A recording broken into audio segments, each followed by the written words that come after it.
முத்தமிழறிஞர் கலைஞருடைய காலம் என்பது எந்த காலத்திலும் அவருடைய புகழ் அழியாத காலமாக இந்த மண்ணில் மனிதர்கள் இருக்கும் வரை அவரை வாழ்த்து கொன்றும் போட்டி கொண்டிருக்கும் தமிழ் சமூகமாக நம்முடைய சமூகம் இருக்கும் என்பதில் யாருக்கும் எந்த மாற்று கருத்தும் இருக்க முடியாது. ஒரு சாதாரண குக்கிராமத்தில் பிறந்து எந்தவித பின்புலமும் இல்லாமல் ஒரு தமிழ்நாட்டில் மிகப்பெரிய ஆளுமையாக உயர்ந்து இந்தியாவிற்கே வழிகாட்டுகின்ற ஒரு தலைவராக இவர் திகழ்ந்திருக்கிறார் என்றால் இவர் எதை முன்வைத்து தன்னுடைய பொது வாழ்க்கையை துவங்கி இருப்பார் என்று நாம் ஆய்வு செய்ய வேண்டும். உலக தலைவர்களுடைய புத்தகங்களை படித்திருக்கிறோம், வரலாற்றை கேள்விப்பட்டிருக்கிறோம். கியூபா என்றால் பிடல் காஸ்ட்ரோ, தென்னாப்பிரிக்கா என்றால் நெல்சன் மண்டேலா, சிங்கப்பூர் என்றால் லீ குவான் யூ, இப்படி பல தலைவர்களை நாம் கேள்விப்பட்டிருக்கிறோம். மார்ட்டின் லூத்தர் கிங் ஒரு காலத்தில் பெயர் கிடையாது, அவர் உரையில் சொல்லுகிறார், எங்களுக்கெல்லாம் பெயர் கிடையாது, எண் தான் பெயர். 1002 என்றால் கைதி எண் 1002. இவரை 10 ஆண்டுகளுக்கு ஒரு நிறுவனத்தில் வைத்திருந்து அடுத்த 10 ஆண்டுக்கு விற்பனை செய்வார்கள். இந்த 1002 நான் உங்களுக்கு விற்பனை செய்கிறேன். மனிதனை மனிதனாக மதிக்க முடியாத காலமாக உலகத்தில் ஒரு பகுதி இருந்தது. ஆனால் இந்த வரலாற்றை எல்லாம் தெரிந்து முத்தமிழறிஞர் கலைஞர் அவர்கள் முதல் முறையாக நாங்கள் எல்லாம் அதிர்ந்து அவரை வியந்து பார்த்தது, ஆதிக்க சக்திகளை எதிர்த்து நிற்பதற்கு ஒரு தனி ஆளுமை வேண்டும். அது எல்லோராலும் 100% எதிர்க்க முடியாது. 90 விழுக்காடு எதிர்ப்பார்கள், 10 விழுக்காடு சமரசம் செய்து கொள்வார்கள். இந்த உரம் எங்கிருந்து வந்தது என்று பார்த்தால் தந்தை பெரியாரிடம் அவர் கற்ற கல்வி அனுபவம். மிகப்பெரிய பட்டதாரி கிடையாது, பல்கலைக்கழகத்திற்கு சென்றது கிடையாது. ஆனால் அவர் வாழ்க்கையில் ஒரு மிகப்பெரிய பல்கலைக்கழகமாக தன்னுடைய வாழ்க்கையை அமைத்து கொண்டிருக்கிறார். இதுதான் முத்தமிழறிஞர் கலைஞர் அவர்கள். இங்கே அவருடன் பேசியதை உரையாடியதை எல்லாம் நம்முடைய தலைவர் பெருமக்கள் இங்கே நினைவு கூர்ந்தார்கள். நான் பலமுறை அவரை சந்தித்து பேசும் பொழுதெல்லாம் தனியாக மணிக்கணக்கில் பேசியிருக்கிறார். எனக்கே வியப்பாக இருக்கும், அச்சமாக இருக்கும், இவ்வளவு நேரத்தை எடுத்துக்கொள்ளுகிறோமே, நான் புறப்படுகிறேன் ஐயா என்று சொன்னவுடன் உட்காருங்கள், ஒரு கதையை சொல்லுகிறேன் ஆரம்பிப்பார். அது மேடை நாகரிகம் கருதி சிலதை இங்கு சொல்ல முடியாது. அவர் வாழ்க்கையில் மகிழ்ச்சியாக இருந்த காலங்கள் என்பதை விட மிகவும் மகிழ்ச்சியற்ற காலமாகத்தான் அவர் வாழ்ந்திருக்கிறார். எந்த பகுதியில் இருந்தாலும் எல்லா சுமையும் அவர் சுமந்து கொண்டு இந்த தமிழ் இனத்தை மேலோக்கி செல்ல வேண்டும், இதை சுமக்க வேண்டும் என்று ஒரு மிகப்பெரிய தலைவனாக ஆளுமையாக இருந்திருக்கிறார் என்றால் மிகப்பெரிய வியப்பாக இருக்கும். ஆனால் ஏதாவது கேட்டுவிட்டால் அவர்கள் செய்யவில்லையே, சங்கடப்படுவார்களே என்று பல முறை அதை நான் உணர்ந்திருக்கிறேன். சட்டப்பேரவை நடக்கும் பொழுது 6 மணிக்கு தொலைபேசி வரும். ஒரு நாள் பெசன் நகர் பகுதியில் நாங்கள் நடந்து சென்றிருக்கோம், நடைப்பயிற்சியில் இருக்கும்பொழுது 6 மணிக்கு பெல் அடிக்கிறது. என்னுடைய நண்பர் ஒருவர் எடுத்து, யாருங்க பேசுகிறது அப்படின்னு கேட்டார். நீங்கள் யார் பேசுகிறதுன்னு அவர் கேட்டார். அவர், இல்லைங்களா செல்வ பிறந்தகன் இருக்காருன்னு கொடுத்தாங்க. யாருங்க பேசுகிறதுன்னு. நான் தான் பேசுகிறோன்னே தொண்டை கரகரத்த குரலில், பாருங்கள் இன்றைக்கி ஒரு மசோதா வரப்போகுது, இந்த மசோதாவில் இப்படி தான் அந்த அம்மையார் கொண்டு வர போகிறாங்க, இது சமூகத்துக்கு எவ்வளோ சீர்கேடானது, நீங்கள் சட்டப்பேரவைக்கு வர்றதுக்கு முன்னாடி என்னை வந்து பார்த்துட்டு போங்க அப்படின்னார். அப்புறம் சட்டப்பேரவையில் வசந்த மண்டபத்தில் போன உடனே அவர் சொன்னதெல்லாம் அவர் கண்ணையே பார்த்துருந்தேன் நான். அப்போ சொன்னேன், யாருங்க அதிமுகலேருந்து அதை கொண்டு வர போகிறாங்களா ஐயா அப்படின்னேன். அது எப்படி நீங்கள் அதிமுகன்னு சொல்லுவீங்க? அதிமுகலாம் கிடையாது, அதிமுகன்னு சொல்லுங்கள், அதை இனிமேல் அதிமுக நீங்கள் சொல்லக்கூடாது அப்படின்ட்டு உரிமையாக கட்டளை போட்டார். அது அண்ணாவுடைய திமுக இல்லைங்க, அது அதிமுக, நம்மது தான் அண்ணாவின் திமுக அப்படின்னார். அது ஒரு இடத்துலையும் அந்த ப்ரெசன்ஸ் ஆஃப் மைண்ட், நாம் ஒரு வார்த்தை பேச நம்ம கூட அதை எப்படி சரி பண்ணணும் அப்படின்னு. இப்போ வட சென்னையிலேருந்து நிறைய பேர் வந்து இந்த சிறையில் இருக்கிறவங்களாம் மனு கொடுப்பாங்க, சிறையிலேருந்து பரோல் எடுக்கணும்னு. ஒரு கத்தையும் அறுத்துட்டு போயிட்டு கொடுத்தேன். இது எல்லாத்தையும் பார்த்து படிச்சுட்டு சண்முகநாதன் கூப்பிட்டேன். சண்முகநாதன் சார்கிட்ட கூப்பிட்டு, சார் இதெல்லாம் கொடுத்துருக்காருங்க அவர், என்னென்னு பாருங்க அது அப்படின்னு. ஒரு 4 கடிதத்தில் 7வது அப்படின்னு எழுதிட்டார். அப்புறம் சொன்னார், ஏங்க அது முடியாதுன்னு எழுதிட்டாருங்க அப்படின்னு. நெக்ஸ்ட் டே காலையில் 6 மணிக்கு, நீங்கள் கொடுத்ததெல்லாம் உளவுத்துறைக்கிட்ட விசாரித்தேன், அவர் வந்தால் அவருக்கும் ஆபத்து, வெளியில் இருக்கிறவங்களுக்கும் ஆபத்து, ஆட்சிக்கும் ஆபத்து. அதனால் நான் என்ன சொல்கிறேன்னா, அவரை வந்து மருத்துவமனையில் போயிட்டு இருக்க சொல்லுங்கள். குடும்பத்தாரெல்லாம் போய் பார்க்க சொல்லுங்கள். இதெல்லாம் என்னங்க இது? ஒரு முதலமைச்சர் இவ்வளோ பெரிய ஒரு தலைவர் சின்ன சின்ன விஷயத்தை கூட யார் மனசும் சங்கடப்படக்கூடாது, யாரும் பாதிக்கக்கூடாது அப்படின்றத ஒரு உள்வாங்கி ஒரு சாதாரண ஆட்கள் எங்ககிட்டலாம் பேசுகிறாருன்னா ஒரு இன்ஸ்பிரேஷன். இப்போ எல்லோரும் இப்போ நாங்கள்லாம் சாதாரண ஒரு விளிம்பு நிலையிலிருந்து ஒரு அளவிற்கு வந்திருக்கோம் பொது வாழ்க்கையில் அப்படின்னா நிறைய பேர் மேடையில் இருக்க தலைவர்கள், அதற்கெல்லாம் ஒரு முன்னுதாரணமாக இருக்கின்ற முத்தமிழறிஞர் கலைஞர். அப்போ நான் கேட்டேன், உங்களால் எப்படிங்க சிந்திக்க முடியுது? இதை சட்டப்பேரவையில் பேசும்போது சொன்னேன், ஒரு சிந்தனையாளர்கள் சிந்திப்பாங்க, இந்த நாடு எப்படி இருக்கணும், நாட்டோட மக்கள் எப்படி இருக்கணும், அமைதியாக வாழ வேண்டும், மகிழ்ச்சியாக வாழ வேண்டும், நோய் நொடி இல்லாமல் வாழ வேண்டும் அப்படின்னு. அப்போ ஒரு புத்தகத்தை போகும்போது ஒரு புத்தகம் கொடுப்பேன். புத்தகருடைய புத்தகத்தை ஒன்று கொடுக்கும்போது அதில் இருக்கும், வயது போகும், நோய் வரும், மரணம் வரும்ன்ற 3 வாக்கியத்தில் எழுதியிருப்பாங்க. அதை கையில் வச்சுட்டு இருக்காரு அன்றைக்கி பேசும்போது. நீ இப்போ இந்த புத்தகம் கொடுத்தல, அது நல்லா படிக்கன்னார். ஐயா புத்தருடைய புத்தகம் 3 வாக்கியத்தை படிக்கன்னார்.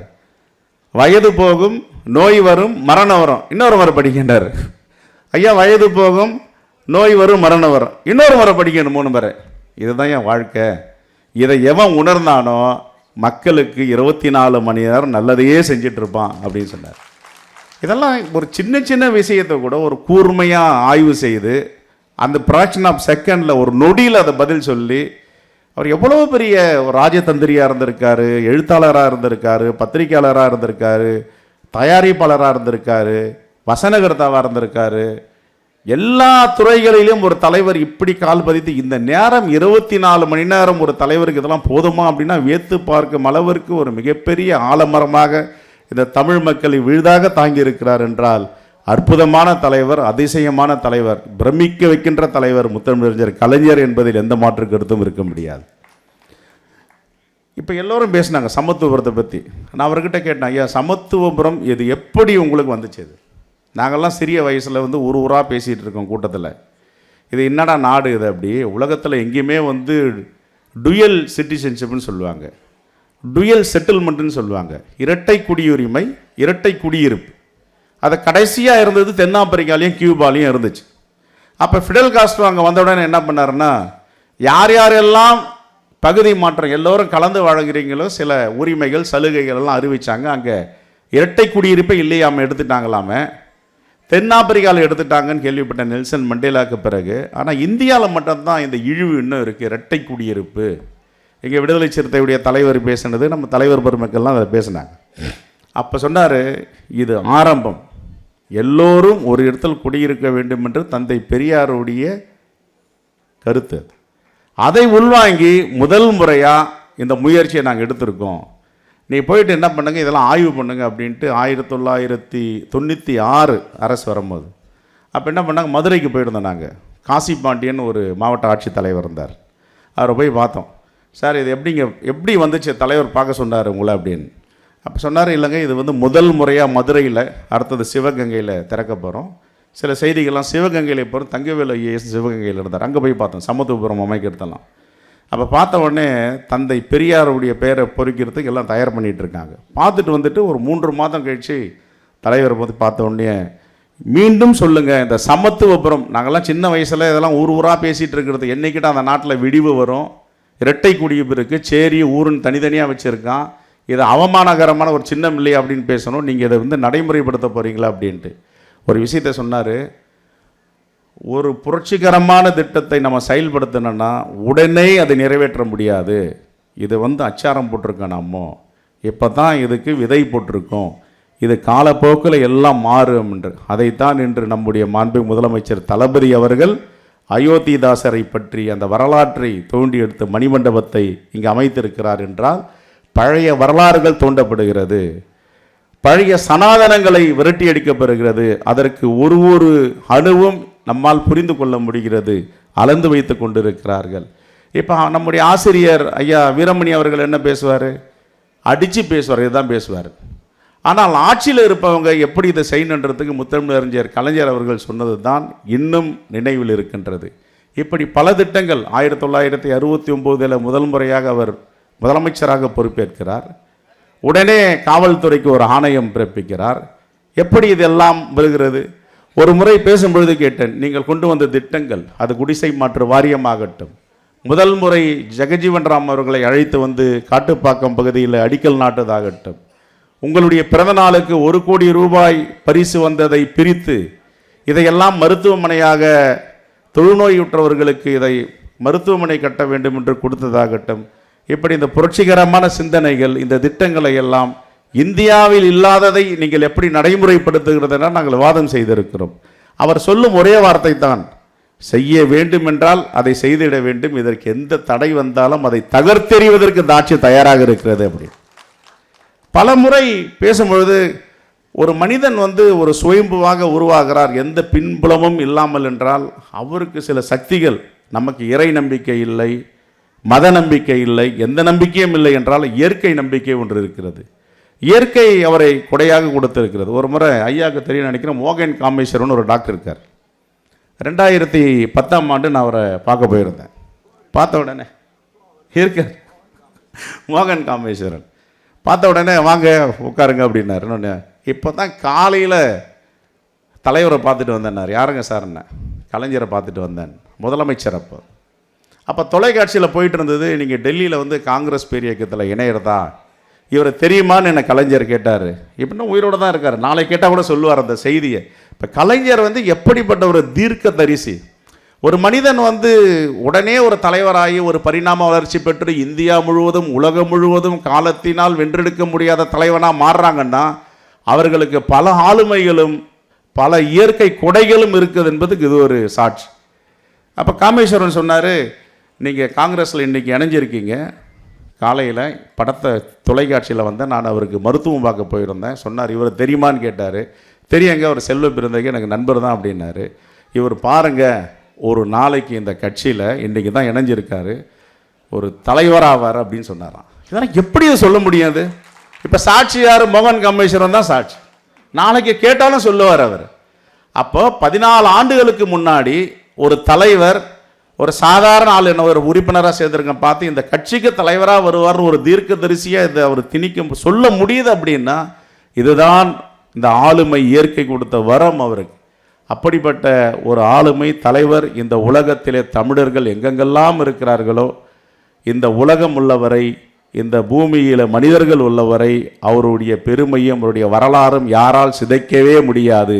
அது இயற்கை கொடையாக பொக்கிஷமாக இந்த சமூகத்தில் இருக்கும் என்பதில் மாற்று கருத்தும் இருக்க முடியாது.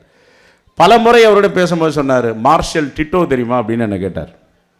தெரியாதுங்க ஐயா அப்படின்னு. நான் முதல் முறையாக குளித்தலையில் சட்டமன்ற உறுப்பினர்.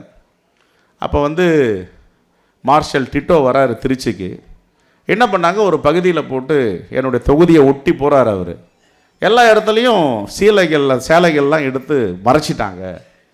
அப்புறம் வந்தாராம், கேட்டாராம், எதுக்கு இதெல்லாம் மறைக்கிறீங்கன்னாராம். இல்லைங்க, இங்கெல்லாம் சேரியாக இருக்குது, இதெல்லாம் மறைக்க சொல்லிட்டார் கலெக்டர் அப்படின்னாராம். முதல் முறை சட்டமன்ற உறுப்பினர், ஏறக்குறைய 6 மாதம் தான் ஆகுதான், இறங்கி போராட்டம் பண்ண ஆரம்பித்தாராம். இதெல்லாம் இதை விட அவமானம் இந்த தேசத்திற்கு எதுவும், சேரியை எதற்காக மறைக்கிறீர்கள்?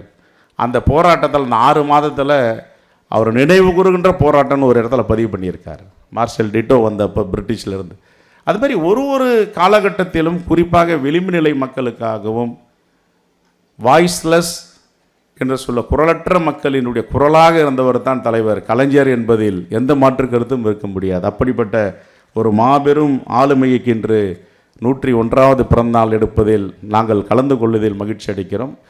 ஒரு தலைவன் வளர்கிறான் என்றால் அந்த தலைவரை சுற்றி இருக்கின்ற தளபதிகள் எப்படி இருக்க வேண்டும், அந்த தளபதிகள் வலிமையாக ஆட்சி செய்கிறார் என்றால் அந்த தலைவருக்கு துணை தளபதியாக இருக்கின்ற தலைவர்கள் எப்படி இருக்க வேண்டும் என்று நாம் இதையெல்லாம் ஒரு கட்சியிலும் எப்படி இருக்கிறார்கள் உள்வாங்கி பார்க்கும் பொழுது ஒரு பெருமைக்குரிய ஆளுமையாக திராவிட முன்னேற்ற கழகத்தின் தலைவர்களும் தளபதிகளும் விளங்கி கொண்டிருக்கிறார்கள் என்றால் இந்த தேசத்திற்கும் நல்லது, நம்முடைய தமிழ் மண்ணிற்கும் நல்லது என்பதை நாங்கள் எல்லாம் உண்மையாக இதை ஒப்புக்கொள்ளுகிறோம். நம்முடைய மக்கள் நல்வாழ்வுத்துறை அமைச்சர், மேனாள் மேயர், மேனாள் மாமன்ற உறுப்பினர், அவர் மாமன்ற உறுப்பினராக இருக்கும்போது சரி, அவருக்கு எந்த அளவிற்கு என்ன தெரியும்னு தெரியாது. நான் சின்ன வயசுலேருந்து அவரை பார்த்துட்ருக்கேன். 1974 தியாகி அரங்கநாதன் சுரங்கப்பாதை திறப்பு விழாவிற்கு தன்னுடைய தந்தையை அழைத்து வந்தார்னு சொன்னார். அதே திறப்பு விழா நாங்கள் கலந்து கொண்டோம். இங்கே உட்காந்து இருக்கிற கவி நெருங்கிய உறவினர் தான். அப்போ என்னுடைய பாட்டி எங்களுடைய தாத்தாலாம் அவங்க தெருவில் தான் இருக்கும். நாங்கள் விடுமுறைக்கு அங்கே தான் போவோம். அப்போ போகும்போது அங்கே அந்த தியாகி அரங்கநாதன் சுரங்கப்பாதை திறக்கும் போது இவங்க வீட்டு பக்கத்தில் தான் போட்டு திறந்தாங்க. நம்ம கவியுடைய வீட்டு பக்கத்தில் அங்கே கலந்துட்டோம். அவர் எங்கே கூட்டம் இருந்தாலும் முன்வரிசையில் நின்று நாங்கள் கேட்போம். அப்போ ஒரு ஈர்ப்பு, பேசுவதற்கு முன்னாடி போயிட்டு உட்காந்துருவோம். ஒரு தலைவர் விடிய விடிய பேசுகிறார், அதை மக்கள் எல்லாம் பார்த்து கொண்டு இருக்கிறார்கள் மெய் மறந்து அப்படின்னா தமிழ்நாட்டில் ஒரு மிகப்பெரிய இவர் ஆளுமையாக திகழப் போகிறார், வரலாறாக மாறப்போகிறார், காலத்தில் அழிக்க முடியாத ஒரு தலைவராக இருக்க போகிறார். அந்த வழித்தோன்றல்கள் பார்த்தீங்கன்னா மாமன்ற உறுப்பினராக அவர் இருக்கும்பொழுது பேசிய பேச்சுக்கள் என்னோடய மனைவி அடிக்கடி சொல்லுவாங்க. மேயராக இருந்தப்போ சென்னையில் ஒரு சிங்கார சென்னைன்றதுக்கு ஒரு உருவத்தை கொடுத்தவராக இருந்தார். மக்கள் நல்வாழ்வுத்துறையில் எல்லோரும் போற்றும்படியாக 24 மணி நேரமும் எந்த நேரமும் இந்த 24x7ன்னு பார்த்தீங்கன்னா ஒரு காலத்தில் எல்லா கிளினிக்லையும் போட்டிருப்பாங்க. அந்த 24 மணி நேரம் மருத்துவமனை அது போர்டாக இருந்துச்சு. ஆனால் 24 மணி நேரமும் பணியாற்றக்கூடிய அமைச்சராக நம்முடைய மாண்புமிகு மக்கள் நல்வாழ்வுத்துறை அமைச்சர் இன்று தமிழ்நாட்டில் விளங்கி கொண்டிருக்கிறார். பல விருதுகளை பெறுகிறார் என்றால் தமிழ்நாட்டிற்கும் தமிழ் மண்ணுக்கும் ஒரு மிகப்பெரிய பெருமை. முத்தமிழறிஞர் கலைஞரை எல்லா தலைவர்களும் வாழ்த்தியிருக்கிறார்கள். எல்லோரும் அவருடைய வளர்ச்சி, அவருடைய அர்ப்பணிப்பு, உழைப்பை பற்றி எல்லாம் பெருமைப்பட்டிருக்கிறார்கள். இப்போ ஆசிரியர்கிட்ட பேசிகிட்டு இருக்கும்போது சொன்னேன், எப்படி இருந்துச்சுங்க பெருந்தலைவர் காமராஜருக்கும் தலைவருடைய உறவு அப்படின்னு. அப்போ ஆசிரியர் சொன்னாங்க, பெருந்தலைவர் காமராஜர் அவர்களை சந்தித்து பார்க்கும் பொழுது இங்கே தலைவர் கலைஞருடைய சிலையை திறப்பதற்கு வர வேண்டும் என்று அழைத்தார்கள். அப்போ ஸ்தாபன காங்கிரஸ் இண்டிகேட் சிண்டிகேட் என்று பிரிந்திருக்கிறது. அப்பொழுது சொன்னாராம், இப்பொழுது வந்தால் சரியாக இருக்காது, ஆனால் இந்த வண்டியை பெருந்தலைவர் காமராஜருடைய அவர் பேச்சு சொற்கள், இப்பொழுது வண்டி சரியாக ஓட வேண்டும் என்றால் அது முத்தமிழறிஞர் கலைஞரால் தான் இந்த வண்டியை ஓட்ட முடியும், அரசாங்கத்தை செலுத்த முடியும் என்று பெருந்தலைவர் காமராஜர் சொன்னதாக சொல்லியிருக்கிறார். அப்பொழுது எதிர்கட்சிகளாக இருந்தாலும் மாற்று கட்சிகளாக இருந்தாலும் முத்தமிழறிஞர் கலைஞருடைய திறமையை வியப்போடு பார்த்திருக்கிறார்கள், பாராட்டியிருக்கிறார்கள் என்ற கருத்தை கேட்கும் பொழுது மிகவும் மகிழ்ச்சியாக இருக்கிறது. ஆகவே இவரை பற்றி பேசுவதற்கு ஏராளமாக இருந்தாலும் மணி இல்லை. இப்பொழுது 2 மணி ஆக போகிறது. நம்முடைய ஆசிரியருடைய உரையை நாம் கேட்க வேண்டும். இந்த நிகழ்ச்சி என்பது காலையில் அன்னை சோனியா காந்தி அவர்கள் புதுடெல்லியில் உள்ள திராவிட முன்னேற்ற கழகத்தினுடைய அலுவலகத்துக்கு சென்று முத்தமிழறிஞர் கலைஞர் அவர்களுக்கு இன்று மலர் மாலை செலுத்தியவுடைய பிறந்த நாள் விழாவை கொண்டாடியிருக்கிறார். நேற்று இரவு எனக்கு அகில இந்திய காங்கிரஸ் கமிட்டியிலிருந்து தொலைபேசியில் தொடர்பு கொண்டு, நீங்கள் நேராக சென்று முதல்வரோடு சிலைக்கு மாலை அணிவீங்கள், இது எல்லா கட்சிகளும் சேர்ந்து கொண்டாடப்பட வேண்டிய விழா இந்த பிறந்தநாள் விழா என்று காலையில் முதலமைச்சரோடு இங்கே சேர்ந்திருந்தோம். இப்பொழுது இந்த கருத்து கணிப்பு, கருத்து திணிப்பு இதை பற்றிலாம் சொல்லிட்டு இருந்தாங்க. நேற்றுக்கு எங்கள் தலைவர் ராகுல் காந்தி தொலைபேசியில் சொல்லும் பொழுது ஒரு காணொலி கூட்டம் எல்லா தலைவரோடு பேசும்போது சொன்னார், எது வந்தாலும் யாரும் அச்சப்படக்கூடாது. என்ன காரணம் என்றால் இந்த மைண்ட் செட்டுன்னு சொல்லுவாங்க, இந்த கருத்து திணிப்பு, எல்லோரையும் நாளைக்கு வாக்கு சாவடிகளுக்கு மிகவும் மகிழ்ச்சியாகவும் நம்பிக்கையோடும் செல்லக்கூடாது, அதற்காக இந்த திணிப்பை ஏற்படுத்துகிறார் மோடி. இந்த கருத்து கணிப்பு என்பது மக்களுடைய கருத்து கணிப்பு இல்லை, தொலைக்காட்சிகளுடைய மோடியுடைய கருத்து திணிப்பு. ஆகவே எதற்கும் கவலைப்பட வேண்டாம், இந்தியா கூட்டணி ஆட்சி அமைக்கும் என்று சொல்லியிருக்கிறார். கடைசியாக நிறைவாக ஜவஹர்லால் நேரு காலத்திலிருந்து அன்னை இந்திரா காந்தியுடைய கலைஞருடைய உறவு, அதற்கு பிறகு அன்னை சோனியா காந்தியுடைய கலைஞருடைய அரசியல் உறவுகள், இப்பொழுது தலைவர் ராகுல் காந்தியுடைய நம்முடைய முதலமைச்சர் தளபதியுடைய உறவுகள் எப்படி இருக்கிறது என்று ஒரு சான்று சொல்லுகிறது. இந்த வரலாறு ரீதியாக பாரம்பரியமாக இந்த 3வது தலைமுறையை காங்கிரஸ் பேரியக்கமும் திராவிட முன்னேற்ற கழகமும் தோழமையோடு விளங்கி கொண்டிருக்கிறது என்றால் அது எவ்வளோ பெரிய உண்மையான தோழமை என்பதற்கு தேர்தல் பரப்புரைக்கு தலைவர் ராகுல் காந்தி கோயம்புத்தூருக்கு வந்திருந்தார். அப்பொழுது வரும்பொழுது திருநெல்வேலியில் பரப்புரை முடித்துவிட்டு விமானத்தில் கோயம்புத்தூர் வந்தோம். கோயம்புத்தூர் போனால் கிருஷ்ணா ஸ்வீட் மைசூர் பாக் ரொம்ப விசேஷம். அங்கே ஒருத்தன் கொடுத்தார், ஒருத்தர் பக்கத்தில் முன்னாடி அவர் உட்காந்துருக்கார், பின்னாடி காரில் போயிட்டுருக்கோம். கொடுத்த உடனே இது ரொம்ப நல்லா இருக்குது, நாக்கில் வச்சோடனே மெல்ட் ஆகிடுச்சு அந்த ஸ்வீட் அப்படின்னு சொன்னார். ஆமாங்க, இந்த கிருஷ்ணா ஸ்வீட்னு சொல்லுவாங்க, பாரம்பரியமான கோயம்புத்தூருக்கான ஸ்வீட். உடனே we will buy 1 kg for brother அப்படின்னாரு. யாருக்கு 1 கிலோ ஸ்வீட் வாங்கி கொடுக்க போகிறாருன்னு கேட்டேன். யாருக்கும் கொடுக்க போகிறீங்க என்னென்னு? ஸ்டாலின்ஜி வில் கிவ் டு ஸ்டாலின்ஜி ஸ்டாப் சம்வேர் வெஹிக்கிள் அப்படின்னார். கார் போயிட்டே இருக்குது. பார்த்தா நாங்கள் மெயின் ரோட்டில் வந்து உள்ளுக்குள்ளே போயிட்டோம். சின்ன சின்ன பொட்டி கடையில் தான் ஸ்வீட் கடையாக இருக்குது. ஒரு கடையில் போய் நிறுத்தினா, சார் இது எல்லாம் ஸ்வீட்டை சாப்பிட மாட்டாங்க, இந்த இனிப்புகள்லாம் வந்து 2-3 நாளைக்கு முன்னாடி போட்டுதான் இருக்குது, பெரிய கடை வேணால் போவோம் அப்படின்னு போயிட்டே ஒரு கடையாக நிறுத்தி டிவியெல்லாம் அங்கே அலர்ட் ஆகிட்டாங்க. எங்கிட்ட ஒரு கடையாக நிறுத்தி போகிறாங்களே, எதுக்கு போகிறாங்க இனிப்பு கடைன்னு. கடைசியில் பார்த்தா பிரம்மாண்டமாக ஒரு இனிப்பு கடை ஸ்வீட் ஸ்டால் இருந்துச்சு. அங்கே போய் நிறுத்துங்கன்னார். மதில் சவரை எகிரி குடிச்சு நீங்களே எகிரி குச்சி வாங்க அப்படின்ட்டு போயிட்டாங்க. வாங்கினார் 1 கிலோ ஸ்வீட். அவரே காசு கொடுத்து சொன்னார், இதை என்னோடய பிரதருக்கு கொடுக்க போகிறேன் ஸ்டாலின்ஜிக்கு அப்படின்னார். வாங்கிட்டார். வாங்கிட்டு காரு கிட்ட மேடை கிட்ட போகும்போது ஒரு 35 நிமிஷம் பயணத்தில் கடைசியாக ஒரு வார்த்தை கேட்டார், செல்வாஜி டோன்ட் மிஸ்டேக் மீ, ஸ்டாலின்ஜி ஹாவ் டயபெட்டிஸ் எனிதிங் அப்படின்னார். நீங்கள் அவருக்கு கொடுக்கணும்னு வாங்கிட்டீங்க, இப்போ போய் இந்த கேள்வியை கேட்டீங்கன்னா அவருக்கு எனக்கு தெரிஞ்சு எந்த வியாதியுமே கிடையாதுங்க, அவர் ரொம்ப வலிமையான தலைவர், கொடுங்க 2 இல்லை 3 ஸ்வீட் கூட சாப்பிடுவார் அப்படின்னு. அங்கே போயிட்டு கொடுத்தார். நாங்கள் போயிட்டு வாங்கிட்டு வந்தோம். எனக்கு ஒரு ஸ்வீட் கடை காட்டினார் அப்படின்னு. அது மாதிரி அந்த உறவு என்பது ரொம்ப வலிமையான உறவு, இயற்கையான உறவு. திராவிட முன்னேற்ற கழகத்துக்கும் காங்கிரஸுக்கும், குறிப்பாக நம்முடைய மாண்பு முதலமைச்சர் தளபதி அவர்களுக்கும் ராகுல் காந்தி அவர்களுக்கு இருக்கின்ற உறவு. அவர் மேடைகளை பேசும்பொழுது சொன்னார், நான் அரசியல் தளங்களில் யாரையும் பிரதர் அண்ணன் என்று சொல்வதில்லை, உங்களை அண்ணன் என்று நான் அறிவிக்கிறேன் சொல்லுகிறேன் என்று.